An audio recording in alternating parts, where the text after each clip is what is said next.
अष्टोत्तर शिष्यमार भक्ति वेदांत नारायण गोसाई महाराज श्री गुरुदेव की जय।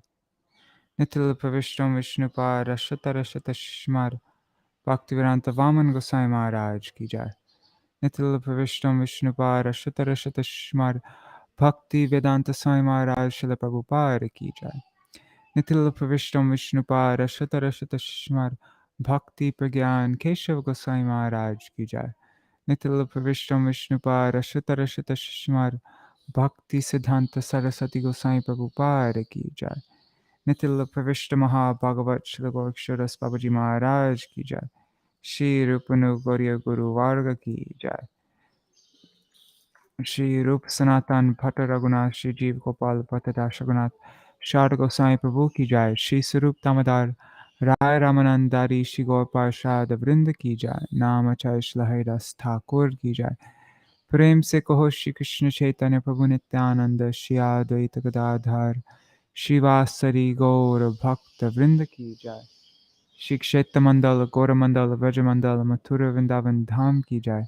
सर्व अभिष्ट विरत गिरिराज महाराज की जय। श्री राधा कुंड श्याम कुंड की जय। श्री यमुना देवी गंगा देवी की जय।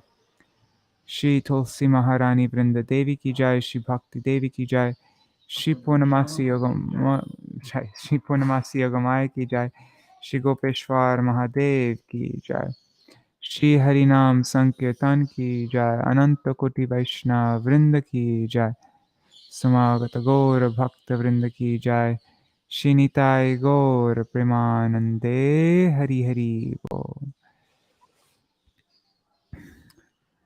ओम ज्ञानतिमिरान्धस्य ज्ञानाञ्जनशलाकय चक्षुरुन्मिलितं येन तस्मै श्रीगुरुवे नमः।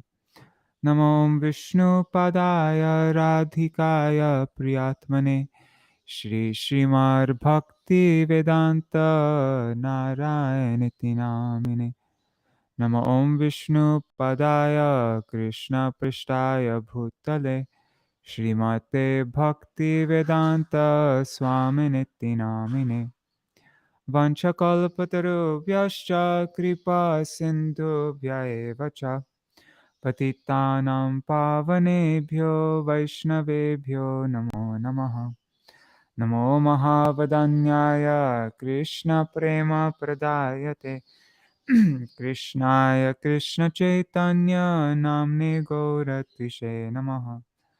गुरवे गौरचन्द्राय राधिकाय तदालये कृष्णाय कृष्णभक्ताय तरभक्ताय नमो नमः। यं प्रव्रजन्तमनुपेतमपेतकृत्यं द्वैपायनो विरहकातर आजुहाव पुत्रेति तन्मयतया तरवोऽभिनेदुस्तं सार्वभूतहृदयं मुनिमानतोऽस्मि। नारायणं नमस्कृत्य नरं चैव नरोत्तमं देवीं सरस्वतीं व्यासं ततो जयमुदीरयेत्।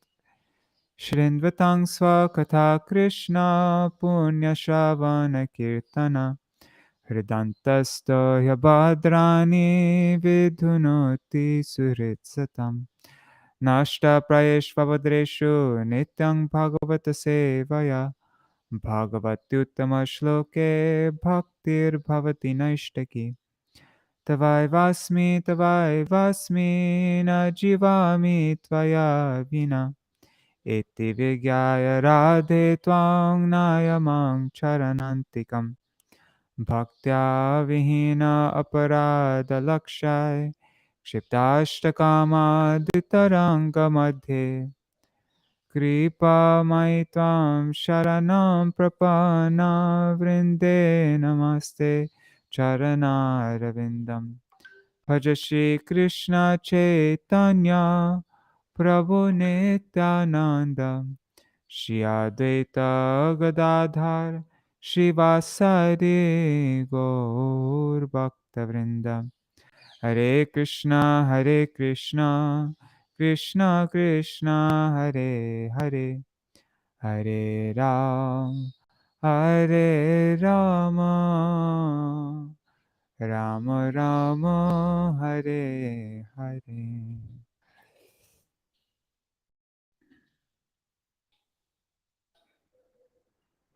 Okay, so we're continuing our reading of this beautiful book, Light of the Bhāgavata, which Srila Prabhupada wrote in 1961, I think, right? And it never ended up getting published. 80s. Yeah. So let me see all who's here.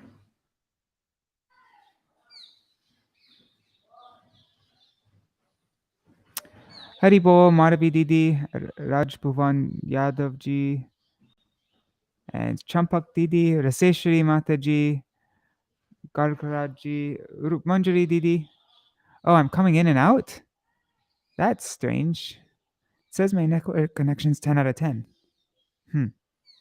Wonder what the problem is.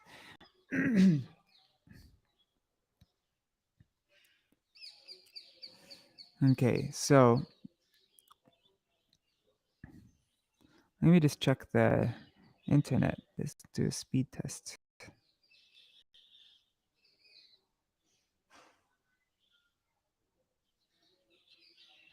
Oh, you'll be coming in and out.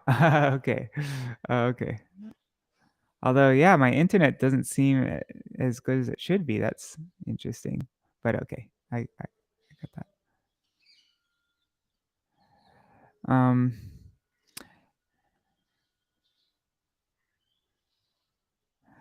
The arrival of clouds, we read up to verse 8 yesterday. So I'm just let's go over the previous verses. The arrival of clouds accompanied by thunder and flashes of lightning all over the sky provides a picture of life-giving hope. Covered by deep bluish clouds, the sky appears artificially dressed. The thunder and lightning within the clouds are signs of hope for a new way of life. The scorching heat of the sun evaporates water from the seas, rivers, lakes, and reservoirs, and there is little water anywhere. The people become thirsty and always look overhead for rain, but in despair. Yet just at the right moment, torrents of rain begin to fall everywhere in the land, even on the hard stones, and the land becomes overflooded. Attracted by electricity throughout the sky and driven by forceful winds, clouds gradually cover the surface of the earth to satisfy the needy people by supplying water, which is the sustenance of their life. The clouds bestow rains upon man as the mercy of the Lord, who is always kind to the needy living being. After heavy rain showers, the fields and forests in all directions appear green and healthy. They thus resemble a man who has undergone severe austerities for some material gain and has achieved his ends. For such a man is strong, hardy, and good-looking. In the evening sky, the evening in the rainy season is dark all around. There is no sight of the twinkling stars on the horizon or the pleasing moon. They are covered by clouds, and the insignificant glowworms become prominent in the absence of the luminaries in the open sky.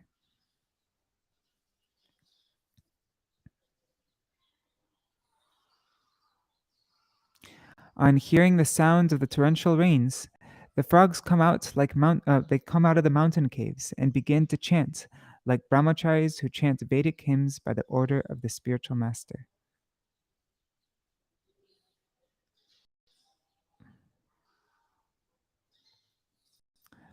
The small rivulets that almost dried up during the months of May and June now begin to overflow their banks, like upstarts that suddenly overflow the limits of expenditure.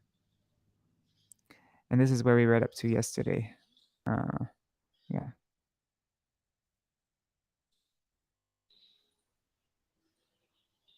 I think, right? Or did we read? Actually, no, we read. Yeah, I think we just read up to here.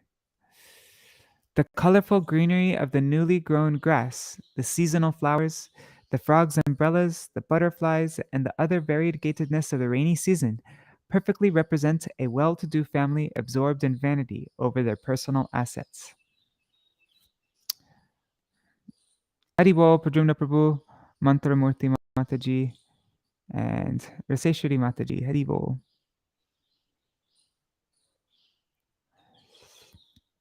I wonder where Indira Mataji is. Okay.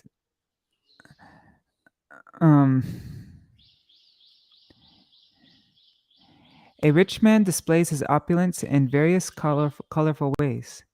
He has a good residential bungalow with sufficient property and a well-trimmed garden. The bungalow is decorated with up-to-date furniture and carpets. There are motor cars with dazzling polish and a radio set receiving and broadcasting colorful news and melodious songs. All these captivate all these captivate their proprietor, as though he were in a dreamland of his own creation.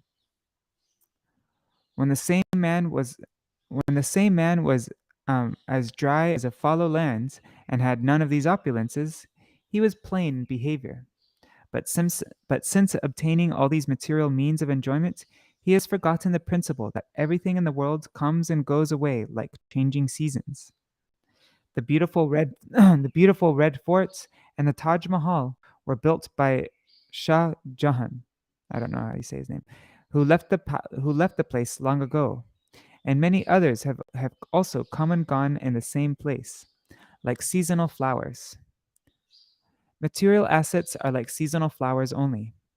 Either the flowers wither or the gardener himself leaves. This is the law of nature. Therefore, if we want permanent life, knowledge, and bliss, we must seek them somewhere else, not in the changeable, temporary rainy season, which is flooded with so many varieties of pleasing sights that vanish when the season ends. Material manifestations of things are but shadowy representations of reality. They are compared to mirages in the desert. In the desert, there is no water, but the foolish deer runs after the illusory water in the desert to quench his thirsty heart. Water is not unreal, but the place where we seek it is misleading. The advancement of materialistic civilization is just like a mirage in the desert. The deer runs after water in the desert with full speed, and the illusion of water moves ahead at the same speed as the foolish deer. Water is not false, but we must not seek it in the desert. A living entity, by his past experience, remembers the real happiness of his original spiritual existence. But since he has forgotten himself, he seeks spiritual or permanent happiness in matter, although this is impossible to achieve.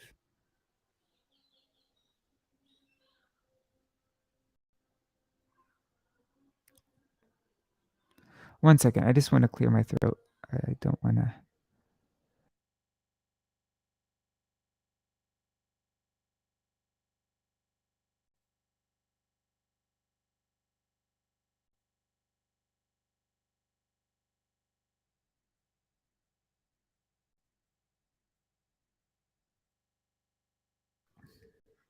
Okay.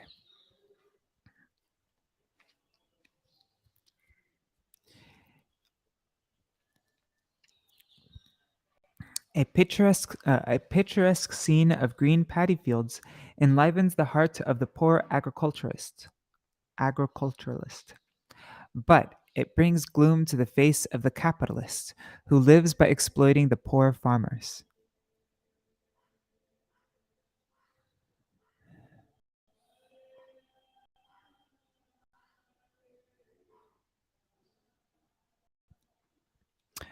With good rains, the farmer's business in agriculture flourishes.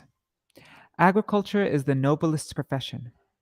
There's so many quotes by my Param Gurudev on the topic of how Vaishnavs engage in agriculture, like saying many good things about agriculture. It makes society happy, wealthy, healthy, honest, and spiritually advanced for a better life after death. The Vaishya community, or the mercantile class of men, take to this profession. In Bhagavad Gita, the Vaishyas are described as the natural agriculturalists, the protectors of cows, and the general traders. When Lord Sri Krishna incarnated himself at Vrindavan, he took pleasure in becoming a beloved son of such a Vaishya family. Nanda Maharaj was a big protector of cows, and Lord Sri Krishna, as the most beloved son of Nanda Maharaj, used to tend his father's animals in the neighboring forest. By his personal example, Lord Krishna wanted to teach us the value of protecting cows. Nanda Maharaj is said to have possessed 900,000 cows, and at the time of Lord Sri Krishna, about 5,000 years ago, the tract of land known as Vrindavan was flooded with milk and butter.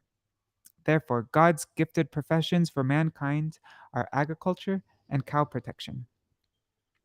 Trade is meant only for transporting surplus produce to places where the produce is scanty.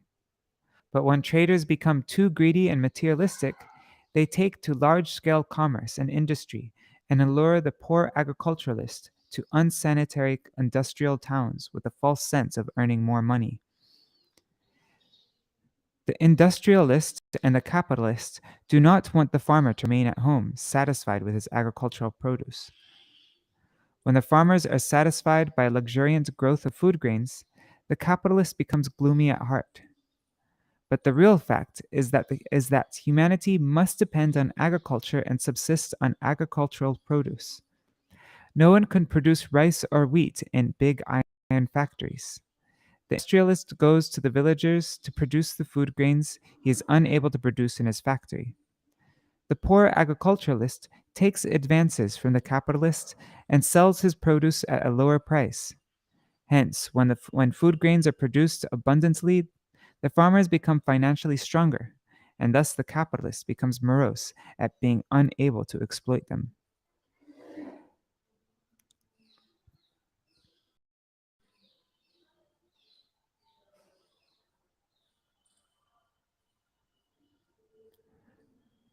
Just as a living being attains a transcendently attractive form by rendering service to Lord Hari, similarly, all the inhabitants of the land and the water have assumed beautiful forms by taking advantage of the newly fallen water.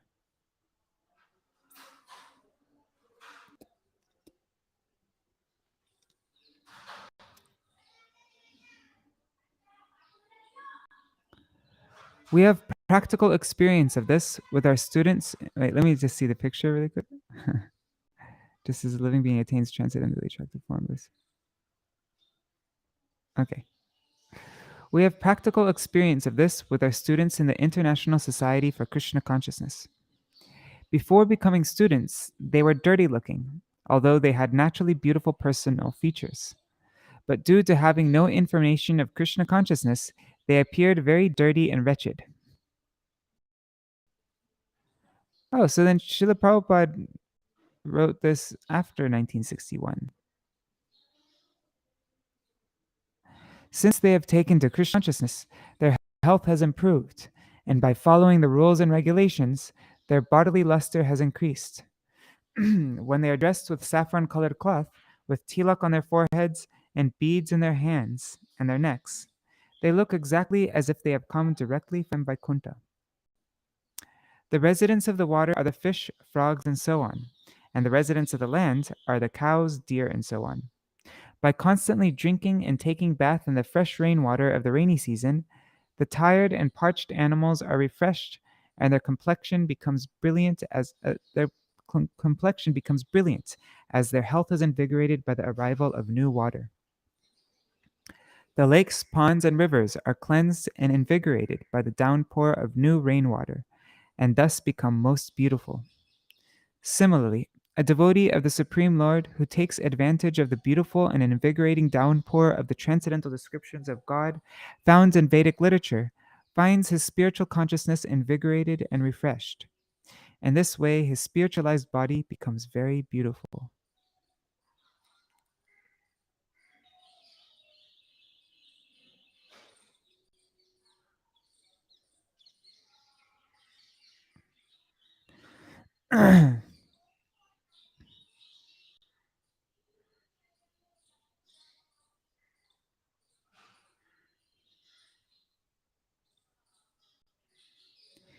In the rainy season, when the rivers swell and rush to the ocean, and as the wind blows, the waves about, the ocean appears to be agitated.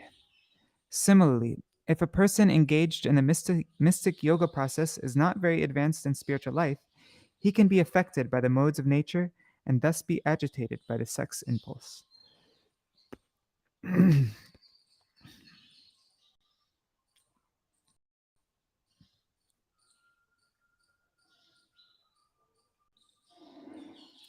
A person fixed in spiritual knowledge will not be attracted by the allurement of material nature in the form of beautiful women and the sex enjoyed in their association. One, however, who is still immature in the cultivation of spiritual knowledge may be attracted at any moment by the illusion of temporary happiness, just as the ocean is agitated by the rushing rivers and the blowing winds which occur during the rainy season. It is therefore very important to fix oneself at the lotus feet of a bona fide spiritual master who is a representative of God so that no one will be carried away by sex agitation.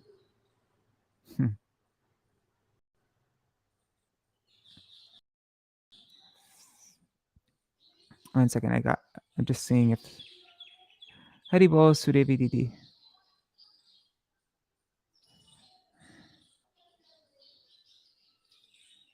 It's cutting out? Is it cutting out for everybody? Yeah, it seems like my internet.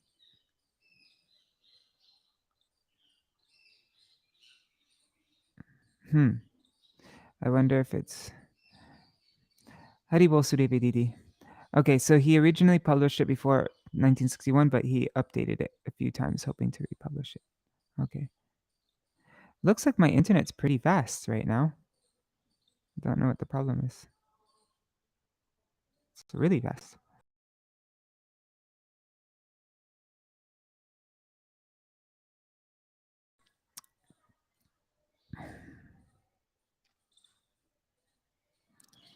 This one's upside down. Anyhow. The mountains, although being struck by torrents of rain during the rainy season, are not shaken, just as those whose hearts are dedicated to the transcendental personality of Godhead are never disturbed, even when they are harassed by great misfortune. So this person is riding on poles and it's raining really intensely. He's not disturbed. Sorry, this is upside down. I like what he's wearing. Okay.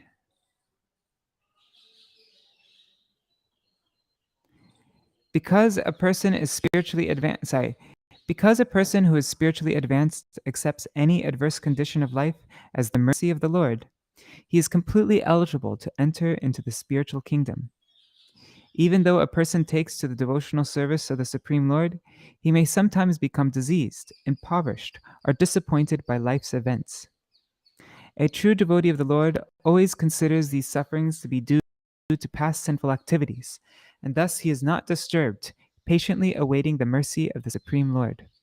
Such devotees are compared to high mountains which are never agitated in any way, even when struck by powerful torrents of rain in the rainy season. Rather, they remain humble in spiritual enlightenment. Free of pride and envy, they easily gain the mercy of the Lord and go back home, back to Godhead.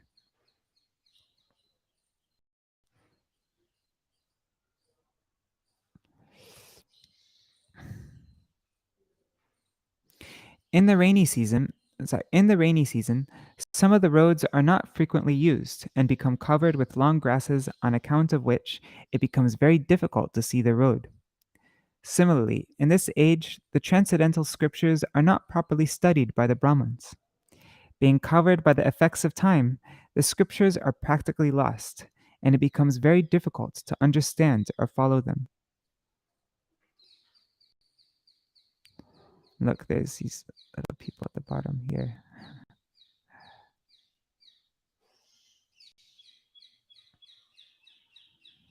Really interesting illustrations. A covered road is exactly like a Brahmin who is not accustomed to studying and practicing the reformatory practices of Vedic injunctions. He becomes covered with the long grasses of illusion. In that condition, forgetful of his constitutional nature, he forgets his position of eternal servitorship to the Supreme Personality of Godhead. By being deviated by the seasonal overgrowth of long grasses created by Maya, a person identifies himself with illusory productions of nature and succumbs to illusion, forgetting his spirit. There's the long grasses.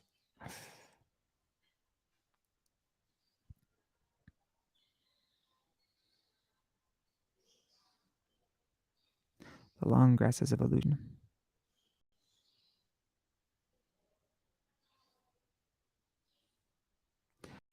The lightning becomes unsteady in its friendship, failing to remain faithfully in any one of the clouds, although they are the friends of the entire world. Just as lusty women do not remain steady even in the company of men who possess excellent qualities.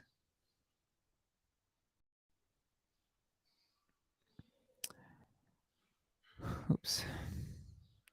During the rainy season, lightning appears in one group of clouds, and then immediately in another group of clouds. This phenomenon is compared to a lusty woman who does not fix her mind on one man. A cloud is compared to a qualified person because it pours rains and gives sustenance to many people. A man is qualified a man who is qualified similarly gives sustenance to many living creatures, such as family members or many workers in business. Unfortunately, his whole life can be disturbed by a wife who divorces him. When the husband is disturbed, the whole family is ruined, the children are dispersed, or the business is closed, and everything is affected. It is therefore recommended that a woman desiring to advance in Krishna consciousness peacefully live with a husband and that the couple not separate under any condition. The husband and wife should control sex indulgence and concentrate their minds on Krishna consciousness so that their life may be successful. After all, in the material world, a man requires a woman and a woman requires a man. When they are combined, they should live peacefully in Krishna consciousness and should not be restless like the lightning flashing from one group of clouds to another.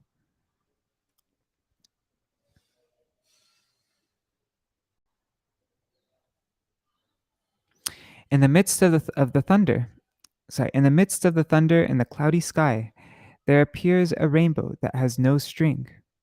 Its appearance is compared to the appearance of the Supreme Personality of Godhead or his servants in the midst of the material atmosphere.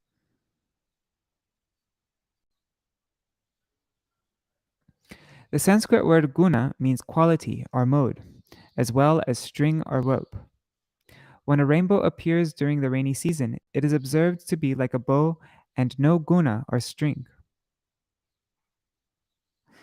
With no string. Similarly, the appearance of the personality of Godhead or his transcendental servants has nothing to do with the qualitative modes of material nature. The phenomenal appearance of the transcendence is free from the qualities of matter, and thus it resembles a bow with no string. The Transcendental Supreme Lord is eternally the form of transcendental existence, knowledge, and bliss. The material energy works under his good will, and therefore he is never affected by the modes of material nature. When he appears before us in the midst of material interactions, he remains always unaffected, like a stringless rainbow. By his inconceivable energy, the Supreme Lord can appear and disappear like a rainbow, which appears and disappears without being affected by the roaring thunder and the cloudy sky. The Lord is eternally the biggest of the big and the smallest of the small.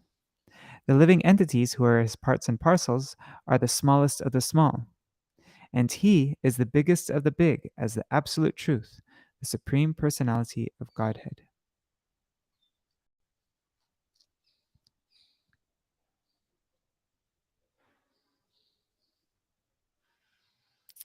At night, by the grace of the moonlight, the clouds in the sky can be seen moving. Yet the moon itself appears to be moving, just as a living being appears to be moving because of false identification with matter.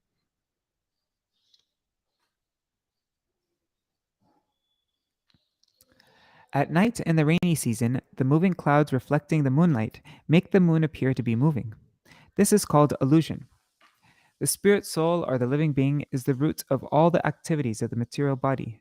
But because of illusion, the spirit soul remains covered by the gross and subtle material bodies. Thus covered, the conditioned soul identifies with the material body and thus becomes subject to the sense of false ego. This false ego obliges a living entity to consider his material body to be his self, the offspring of the body to be his children, and the land of the birth of the body to be an object of worship. Thus, the living being's conception of nationalism is another type of ignorance. Because of ignorance, a living being identifies himself with the land of his birth and moves with the misconceptions of national ideas. In fact, however, a living being does not belong to any nation or species of life. He has nothing to do with the body, as the moon has nothing to do with the moving clouds. The moon is far away from the clouds and is fixed in its own orbit, but illusion presents a scene in which the moon appears to be moving. A living being should not float with the misconception of the temporary body. He must always know himself to be transcendental to the bodily identity. This is the path of knowledge, and complete knowledge fixes the living being in the orbit of spiritual activities. The spiritual living force is always active by nature. By illusion, his activities are wrongly directed in relation to the body. But in the liberated condition of complete knowledge, his activities are conducted in spiritual devotion. Liberation does not mean stopping activities. It means being purified of illusory activities and becoming transcendental to relations with the gross and subtle bodies.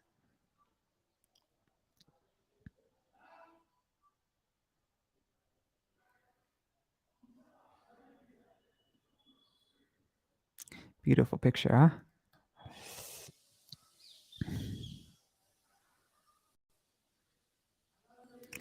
When the clouds appear in the sky, the peacock begins to dance in ecstasy as a sincere soul becomes overwhelmed with joy on the appearance of a saint at his house.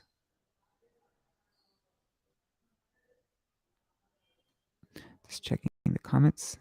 Oh, now it looks like one of your streams is having connection issues. Okay, it's not cutting out though.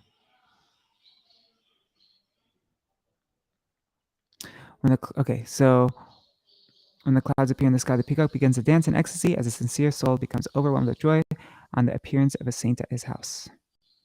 The duty of sages and saints is to go from door to door and thus enlighten the householders in spiritual knowledge. Householder life is compared to a dark well. And a dark well, the frog cannot see the free light. The frog cannot see the free light of the open sky. The dark well of householder life kills the soul. One should therefore get out of it so that he may see the light of spiritual vision. Saints and sages mercifully tried to uplift fallen souls from the dark well of householder life. An enlightened householder, therefore, takes pleasure in the appearance of such saints and sages at his house. The mind of the householder, who is a conditioned soul, is always disturbed by the threefold miseries of material life. Everyone wants to be happy in his householder life, but the laws of nature do not allow one to become happy in material existence, which is like a spontaneous forest fire. In the age of Kali, as described before, people in general no longer take pleasure in the presence of saints and sages, nor are they interested in spiritual enlightenment. The saints and sages, however, take all risks to propagate the message of Godhead. Lord Jesus Christ, Thakur Haridas, Lord Nityananda Prabhu, and many such sages risked their life to propagate the message of Godhead. Self-realized saints and sages take such risks for the spiritual enlightenment of the people in general. They do not take vows of silence meant to win cheap glory from the ignorant mass of people. God is satisfied only when his devotees take all sorts of risks to propagate his glories. Such devotees are unafraid of the difficult journey to cross the ocean of nescience. They are always anxious for the welfare of the fallen souls who are attached to the false enjoyment of materialistic life, in which they forget their eternal relation with God. It is the duty of the saints and sages to enlighten the fallen souls, and reciprocally, it is the duty of the householder to receive the saints. I don't know why I'm having a hard time reading all this. It is the duty of the householder to receive the saints and sages quarterly, as the peacock dances in ecstasy at the presence of clouds in the sky. The fire of threefold miseries experienced by materialistic men can be extinguished only by the cloud of mercy of the saints and sages, who can pour down the water of transcendental messages to put an end to the miseries of the householders. Like also in Guru Vashtakam, we sing the fire of the threefold miseries experienced by those burning in the forest of samsara is extinguished by karunya, what is it? Praptasya kalyana gunarnavasya. No. Ghana Ghanatvam. What is it? Sangsara Dava Nalalita Loka. So Shri Guru is like a rain cloud of mercy, which who rains down his mercy on the scorched jivas burning in material existence. That's this. What time is it? 8:08. Okay, I guess at 8:15 I should just start reading all the translations. Right? Many plants and creepers that were almost dead during the months of April and May are now visible again in various forms, for they are nourished by their roots in the moist earth. These numberless plants and creepers resemble persons who dry up in severe penances for some material gain, but then achieve their achievements and become luxuriously fat, nourished by sense enjoyment.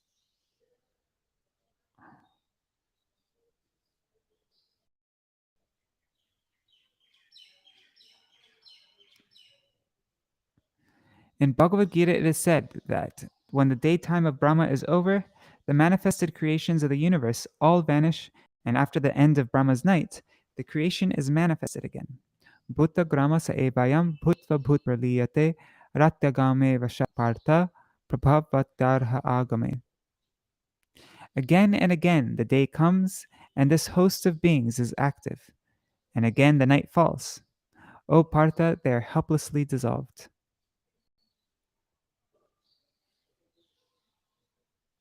That's not a period, that's a comma. Anyways.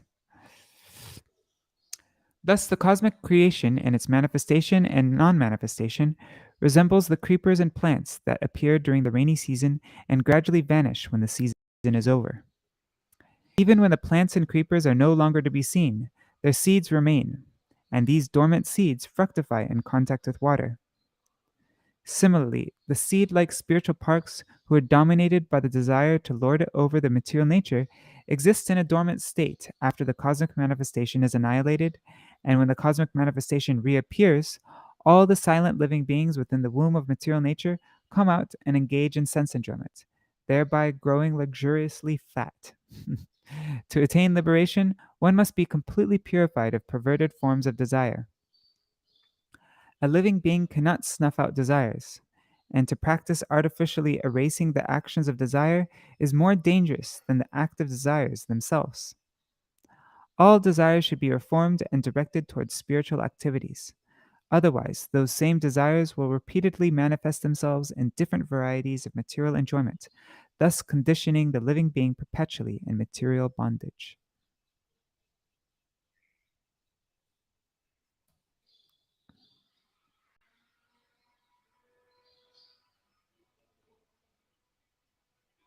Just checking the comments. Okay. A crane stands at the edge of a pond that is always disturbed by flowing water, mud, and stones. The crane is like a householder who is disturbed in the shelter of his home, but who, because of too much attachment, does not want to change his position.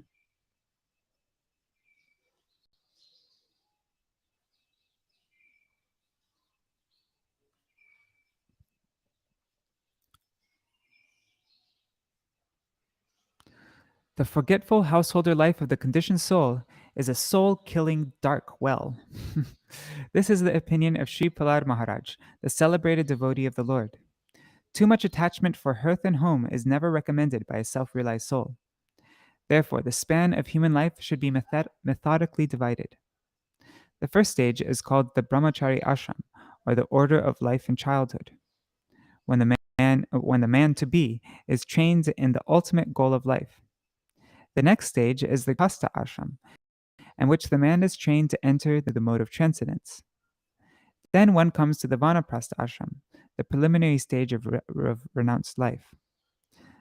The last stage recommended is the sannyas order, or the renounced order of life.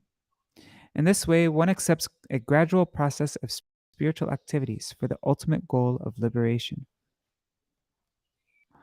Unfortunately, for want of sufficient culture of the human spirit, no one wants to give up the householder life, even though it is full of pinpricks and mud. And those who are too attached amidst the pinpricks of muddy householder life are compared to the cranes that stand on the bank of the river for some sense enjoyment, despite the inconveniences there.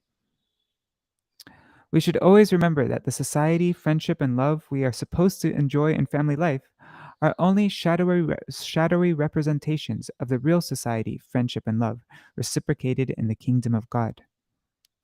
There is no reality in the conditioned life of existence, but because of our ignorance, we are attached to the mirage. The idea of society, friendship, and love is not at all false, but the place where we search for it is false. We have to give up this false position and rise to the reality. That should be the aim of life, and that is the result of cultivating the human spirit. Unfortunately, for want of sufficient culture of the spirit, the materialistic man always sticks to this false place, and in spite of all its the materialistic man always sticks to this false place in spite of all of its turmoils.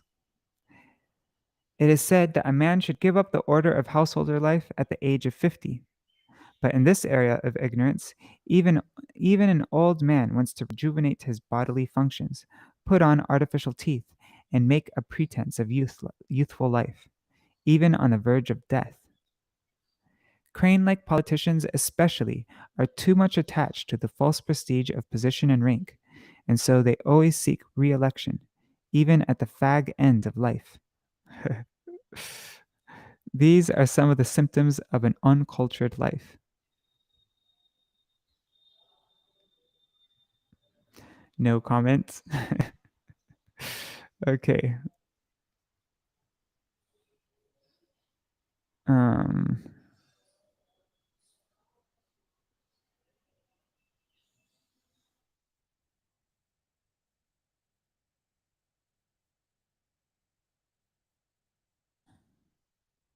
I'll read this one also.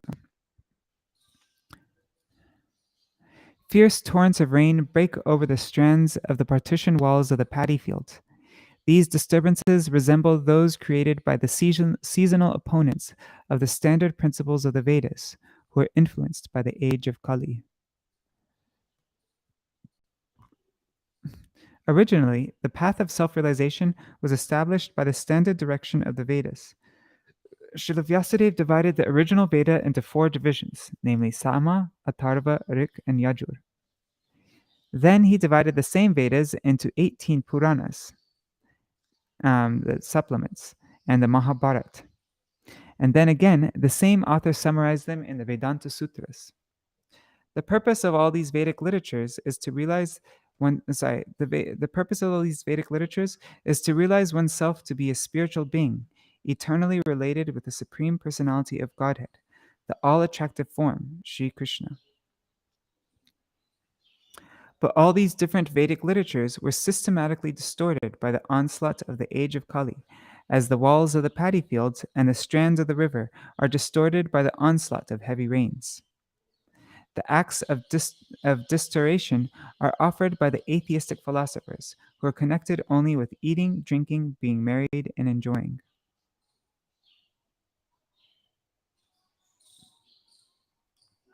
These atheists are all against revealed scriptures because such persons are intimately attached to sense pleasures and gross materialism.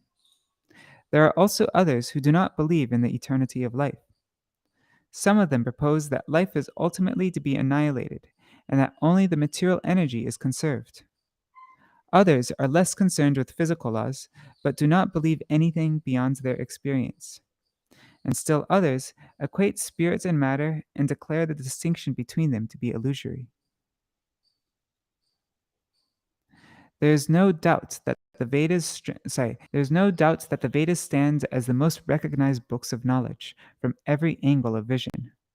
But over the course of time, the Vedic path has been attacked by philosophers like Charvak, Buddha, Arhat, Kapila, Patanjali, Shankara, Vaikaran, Jaimini, and the Nayakas, the Vaisheshikas, okay, and the Sagunists, the empiricists, the Pashupat Shaivas, the Saguna Shaivas, the Brahmas, the Aryas, and many others.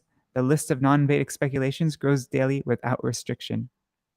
The path of the Vedas does not accord with any principle devoid of an eternal relation with God, attainment of his devotional service, and culmination in transcendental love for him.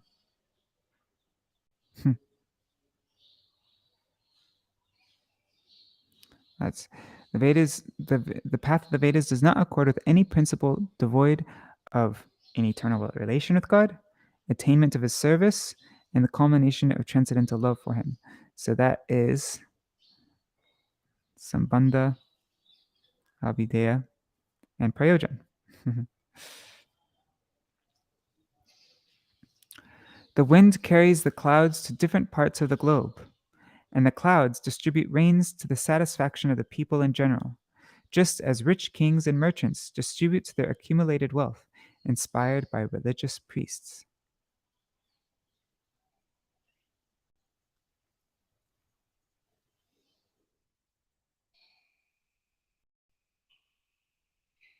I'm going to skip this purport. I'm going to start. I need to read this one, though.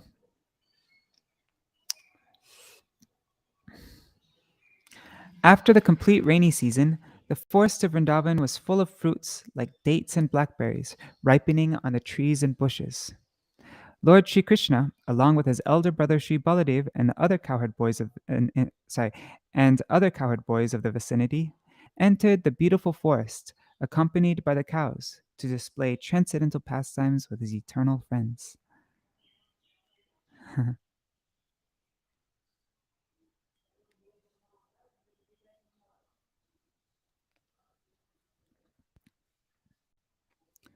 Lord Sri Krishna, the Supreme Personality of Godhead, appears with his personal entourage once in 4,320,000,000 years and displays his transcendental paraphernalia just to attract the conditioned souls of the material world.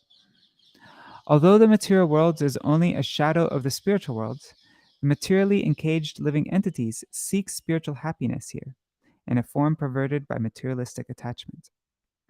Empiric philosophers with a poor fund of knowledge imagine a spiritual picture that is impersonal. But the spiritual living being, less attracted by the impersonal form of spiritual emancipation, becomes more attracted by the material form and becomes hopeless of spiritual emancipation. Therefore, the absolute personality of Godhead, out of his limitless and causeless mercy, descends from the spiritual kingdom and displays his personal pastimes at Vrindavan, the replica of the Krishna Loka planet in the spiritual sky.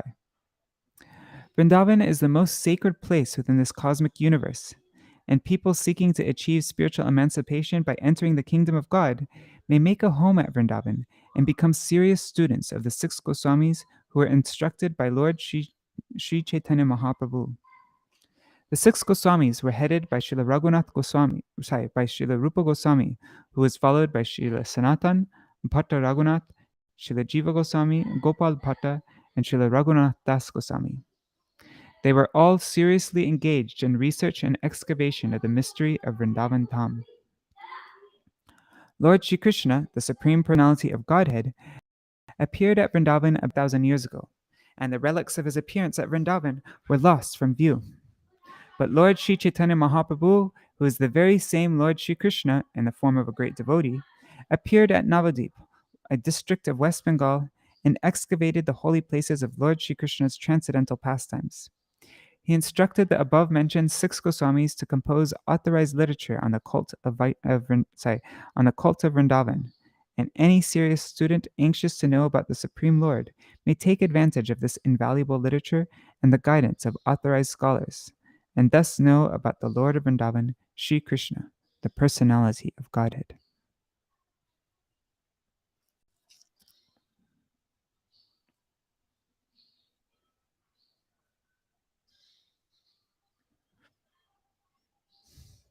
After the complete rainy season, the forest of Vrindavan was full of fruits like dates and blackberries ripening on the trees and bushes. Lord Shri Krishna, along with his elder brother Shri Baladev and the cowherd boys of the vicinity, entered the beautiful forest accompanied by cows to display transcendental pastimes with his eternal friends. Thought we just read that. I guess this just zooms in more.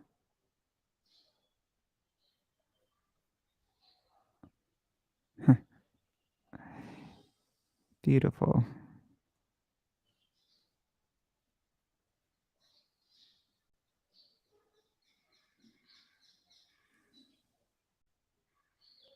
That's an interesting plant.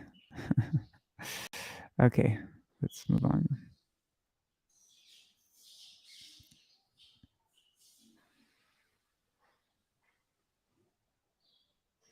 The cows that followed the Lord within the forest moved slowly because of their heavy, milk-laden udders. But when the Lord called them by their specific names, they at once became alert, and as they hastened towards him, their milk bags overflowed and poured milk on the ground because of affection for the Lord. See, look, there's the udders pouring milk on the ground. Ah, so sweet. See, there's the milk pouring. See the affection of all these cows for the Lord. It's such a beautiful picture. I'd love to get this picture framed. Okay.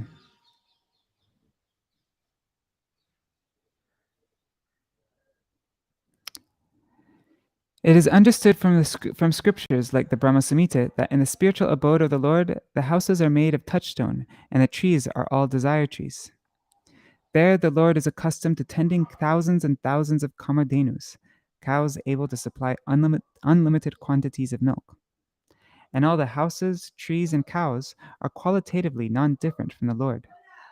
The Lord and his paraphernalia in the spiritual abode are all one and the same in quality, although there are differences for the pleasure of the Lord. In the material world also, we have various paraphernalia for our pleasure in life. But because all this paraphernalia is made of matter, it is all destructible at the end. In the spiritual sky, there are the very same varieties of pleasure, but they are all meant for the Lord. There, the Lord alone is the supreme enjoyer and beneficiary, and all others are enjoyed by the Lord. The Lord is served there by all kinds of servitors, and both the master and the servitors are of the same quality. This spiritual variegatedness is displayed by the Lord when he descends at Vrindavan, and we may know that the Lord descends with his personal staff of cows, cowherd boys, and cowherd maidens, all of whom are but spiritual expansions of the Lord himself for his own pleasures. Thus, when called by the Lord, the cows were overwhelmed by joyous affection, just as the mother's breast overflows with milk when the child cries for it.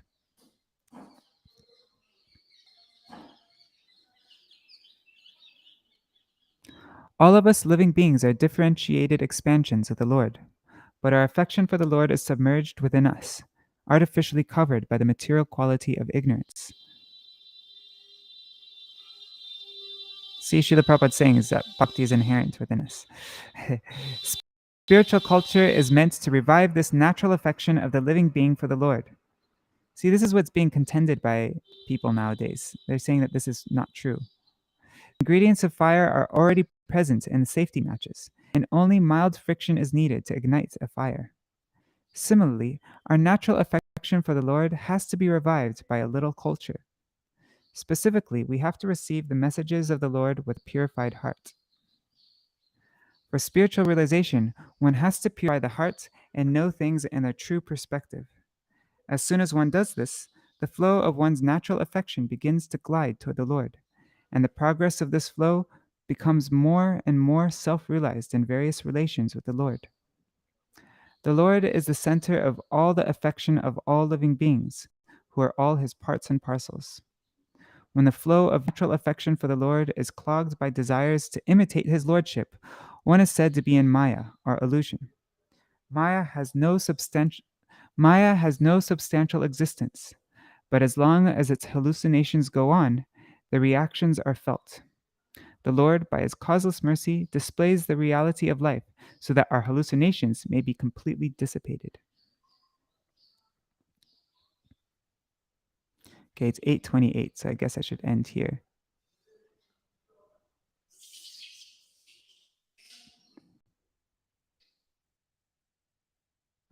I'm really enjoying reading this. Would you guys mind if I read this again tomorrow? It's just, yeah, I'm really, really liking these purports. And these pictures are really beautiful. Look at that one. Wow.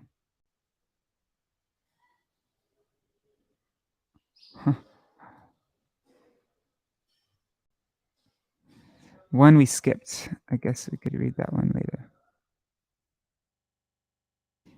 Now we're coming to all the Brajvasis.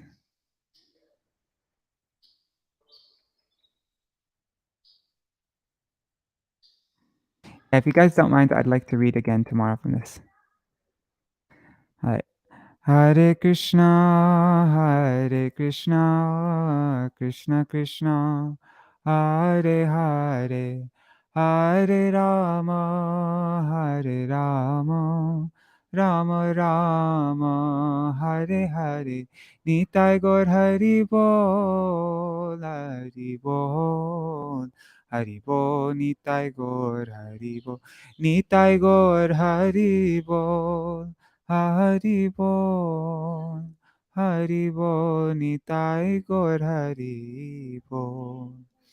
Jai Shishi Guru Gauranga Gandharvika Giridhari Shishi Radha Vinod Bihari Ju ki jai. Shri Govinda Gopinath Maran Mohan Ju ki jai. Nitila Pravishtam Vishnupad Ashtatarashata Shishmar Bhaktivedānta Narayan Goswami Maharaj Shri Gurudev ki jai. Nitila Pravishtam Vishnupad Ashtatarashata Shishmar Bhaktivedānta Vaman Goswami Maharaj ki jai. Nitila Pravishtam Vishnupad Ashtatarashata Shishmar Bhaktivedānta Swāmī Maharaj Śrīla Prabhupāda ki jai. Nitila Pravishtam Vishnupad Ashtatarashata Shishmar Bhakti Pragyan Keshav Goswami Maharaj ki jai. Nitila Pravishtam Vishnupad Ashtatarashata Shishmar Bhakti Siddhanta Saraswati Goswami Prabhupāda ki jai. Nitila Pravishta Maha Bhagavat Śrīla Gorkshadas Babaji Maharaj ki jai. Nitila Pravishta Śrīla Satchidananda Bhakti Vinod Thakur ki jai. Nitila Pravishta Vaishnav Sarvabhauma Śrīla Jagannath Das Babaji Maharaj ki jai. Shri Rupano Gauriya Guru Varga ki jai. Shri Rupa Sanatan Bhatta Raghunath Shri Jeev Gopal Bhatta Daksha Raghunath Shara Gosai Prabhu ki jai. Shri Sarup Damodar Rai Ramanandari Shri Gaur Parshad Vrinda ki jai. Namachay Shri Haridas Thakur ki jai. Prem se kaho Shri Krishna Chaitanya Prabhu Nityananda Shri Advaita Gadadhar Shri Vasari Gaur Bhakta Vrinda ki jai. Shri Kshetra Mandala Gaura Mandala Vraja Mandala Mathura Vrindavan Dham ki jai. Sarva Abhishta Pradata Giriraj Maharaj ki jai. Shri Radha Kunda Shama Kunda ki jai. Shri Yamuna Devi Ganga Devi ki jai. Shri Tulsi Maharani Vrinda Devi ki jai. Shri Bhakti Devi ki jai. Shri Purnamasi Yogamaya ki jai. Shri Gopeshwar Mahadev ki jai. Shri Harinam Sankirtan ki jai. Ananta Koti Vaishnav Vrinda ki jai. Samagata Gaur Bhakta Vrinda ki jai. Shri Nitai Gaur Premanande Hari Hari Bol. Oh wow, Janmashtami is just in a couple days. Huh. Didn't even realize. I just looked at the calendar now. It's on the 19th. Today's the 17th. Right. Vrindaya Tulsi Devaya Priyaya Keshavashacha Krishna Bhakti Pradadevi Satyavataya Namo Namaha Vancha Kalpatarubhyascha Kripa Sindhubhya Evacha Patitanam Pavanebhyo Vaishnavebhyo Namo Namaha. Dandavat Pranam to everybody. Haribol.